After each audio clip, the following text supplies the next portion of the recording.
a friend of mine and I, right after high school, we decided to take some time, a few months, and we hitchhiked from, we got a ride to Chicago. And then from Chicago, we hitchhiked to Los Angeles, out Route 66,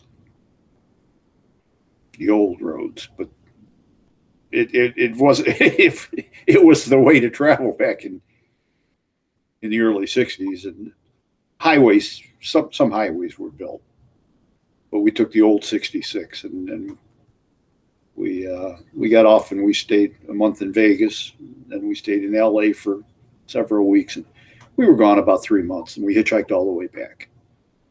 So it was through Texas. We took a southern route coming back through New Mexico and Texas, and that way back from LA. And that was kind of preposterous and something a little different that not too many people have done. Was there any rough times? Was it hard to get people to pick up two of you, or was it, No,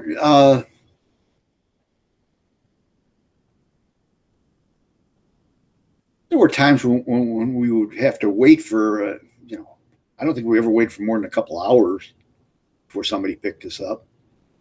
But there were traveling salesmen back then who would be driving from city to city, and a lot of those kind of guys picked us up. And sometimes we were picked up by truck drivers, 18-wheeler type trucks.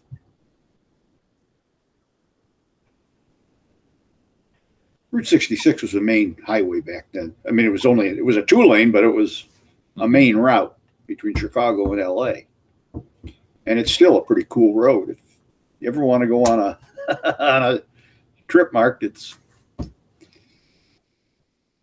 back in the news. People are doing it again. It's crazy. Yeah. Who went with you? Friend of mine by the name of Jim Steffen.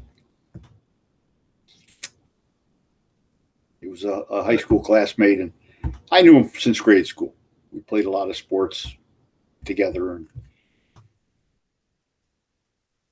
we were both very competitive.